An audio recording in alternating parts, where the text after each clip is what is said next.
Titanic, वो जहाज जिसके बारे में लगभग हर व्यक्ति जानता है कि ये कब, क्यों और किस तरह डूबा। इस अद्भुत जहाज की दयनीय कहानी जब पर्दे पर दिखाई गई थी तो इसे देखकर हर कोई दंग रह गया था। एक विशालकाय जहाज जो समुद्र की लहरों को चीरता हुआ अपनी मंजिल की ओर बढ़ रहा था, अचानक ही एक आइसबर्ग से टकराया और ध्वस्त हो गया। कभी न डूबने वाला यानी दी अनसिंकेबल कहा जाने वाला टाइटैनिक आखिरकार दो हिस्सों में बिखरकर समुद्र की गोद में हजारों फीट नीचे जा समाया और इसी के साथ सैकड़ों लोगों को भी अपने साथ ले डूबा। लेकिन क्या कभी आपने ये सोचा कि ये जहाज आज भी समुद्र के भीतर ही क्यों है? साल 1985 में ही इसकी खोज होने के बाद भी ये जहाज समुद्र की गहराई में क्या कर रहा है? आज हमारे पास इतनी एडवांस टेक्नोलॉजी होते हुए भी लगभग 35 सालों के बाद भी टाइटैनिक को समुद्र से बाहर निकालने की बात आखिर क्यों नहीं होती? ऐसा नहीं है कि इस अद्भुत जहाज को कभी बाहर निकालने का प्रयास ही नहीं हुआ हो, बल्कि सच तो ये है कि जितनी कोशिशें टाइटैनिक को खोजने की और इसे बाहर निकालने में की गई, शायद उतनी कोशिशें किसी और के लिए कभी की ही ना गई हो। इसकी वैल्यू को जितना हम समझते हैं उससे कहीं ज्यादा इसकी कीमत का अंदाजा उन ओशियन एक्सपर्ट्स और मरीन इंजीनियर्स को था जिन्होंने अपना पूरा जीवन ही टाइटैनिक को बाहर निकालने में लगा दिया। ये इसकी वैल्यू ही थी कि जो इसके डूबने के बाद भी इसे 73 सालों तक खोजा जाता रहा और अगले 30 साल केवल इसे बाहर निकालने में ही गंवा दिए गए। इसे खोजने वाले मशहूर अमेरिकी ओशियनोग्राफर रॉबर्ट बैलार्ड से लेकर नामी एक्सपर्ट्स ने अपने अपने प्रयास किए, लेकिन कोई भी इसे बाहर निकालने में कामयाब ना हो सका। आज इस जहाज पर मिली कई नायाब चीजें तो अमेरिका के नेशनल म्यूजियम की शोभा बढ़ा रही हैं, लेकिन आकर्षण का केंद्र टाइटैनिक आज भी पानी के भीतर ही है। इसे बाहर निकालने के लिए सबसे पहले सबमरीन और मैग्नेट का यूज किया जाना था, लेकिन इसका वजन और समुद्र की गहराई से इसे ऊपर की ओर खींचने में जो वाटर प्रेशर लगने वाला था वो इसके 40,000 टन के भार को कई गुना बढ़ा देता। ऐसे में मोटे से मोटा केबल और एडवांस सबमरीन के लिए भी ये बस की बात नहीं थी कि वो उस भार को झेल सके। एक अनुमान के मुताबिक ये जहाज पानी की सतह से लगभग 4 किलोमीटर की गहराई में डूबा हुआ है, जहां से केवल 1 स्क्वायर सेंटीमीटर के एक ऑब्जेक्ट को भी खींचने में लगभग 200 किलोमीटर जितना फोर्स लगाना पड़ता है, जो उस समय के लिहाज से तो नामुमकिन था ही, लेकिन आज के युग में भी ऐसा कर पाना किसी टेढ़ी खीर से कम नहीं है। यही कारण था कि 21वीं सदी केवल इसे बाहर निकालने की सोच में ही पार हो गई। अब सब्र का बांध इस कदर टूट चुका था कि एक्सपर्ट्स ऐसी सलाहों पर भी गौर करने लगे थे जो वास्तव में तो बाद में फेल होती, लेकिन पहले तो उन्हें सुनकर ही किसी की भी हंसी छूट जाए। कुछ ओशियन एक्सपर्ट्स का ये मानना था कि वे टाइटैनिक को हीलियम से भरे गुब्बारों के द्वारा ही बाहर खींच सकते हैं, जो एक हॉट एयर बैलून की तरह काम करेगा। हजारों की संख्या में ऐसे गुब्बारों को अगर जहाज से बांध दिया जाए तो इनकी मदद से जहाज को आसानी से पानी की सतह पर लाया जा सकता था, लेकिन कोई भी ये नहीं बता पाया कि ये बैलून अंडर वाटर प्रेशर को कैसे झेलेंगे। इसी तरह का एक बचकाना सुझाव ये भी रहा कि हम इसे पिंग पोंग बॉल्स की मदद से बाहर ला सकते हैं, लेकिन सवाल फिर वहीं आकर खड़ा हो गया कि क्या ये बॉल्स अंडर वाटर प्रेशर को झेल सकेंगी, जिसका सीधा और सटीक जवाब था नहीं।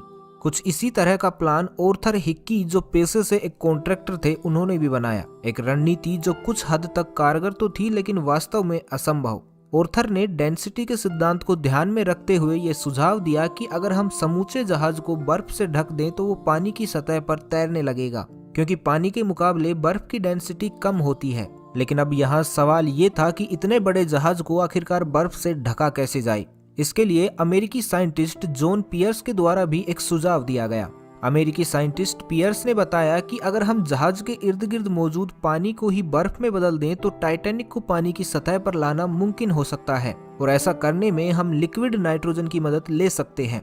लेकिन ब्रिटेन की एक नामी केमिकल कंपनी ने जब इसका आकलन किया तो पता चला कि इस काम को अंजाम तक पहुंचाने में लगभग 5 लाख टन लिक्विड नाइट्रोजन खप जाएगी। ये मात्रा इतनी ज्यादा थी कि सबसे पहले तो इसे अरेंज करना ही चुनौतीपूर्ण काम था, और अगर किसी तरह इसे अरेंज कर भी लिया जाता तो इस क्वांटिटी को 4 किलोमीटर गहरे समुद्र में ले जाना अपने आप में असंभव था।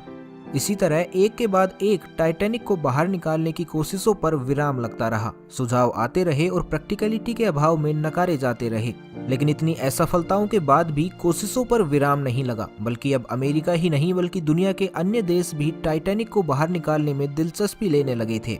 सोवियत संघ के मशहूर शिप बिल्डर मिकाइल रुडनटस्की ने जो प्लान टाइटैनिक को बाहर निकालने के लिए दुनिया के सामने रखा, एक स्टडी के मुताबिक वो सबसे सटीक और कारगर साबित हुआ।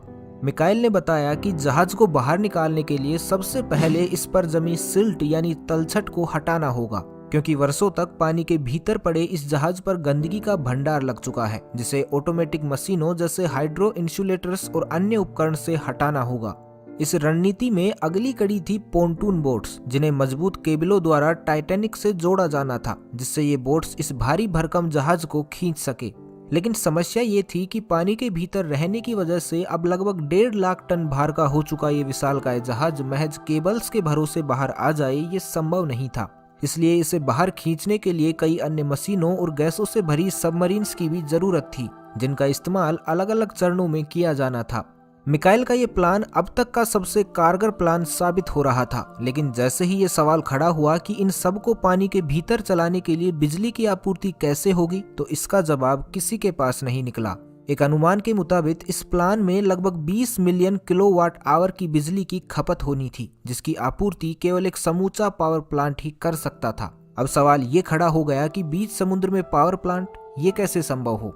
एक तरफ मिकाइल ने फ्लोटिंग पावर प्लांट बनाने का तर्क दिया, तो दूसरी तरफ इस प्लान से जुड़े कई लोगों ने ये भी राय दी थी कि सबमरीन में ही न्यूक्लियर पावर प्लांट बनाया जाए।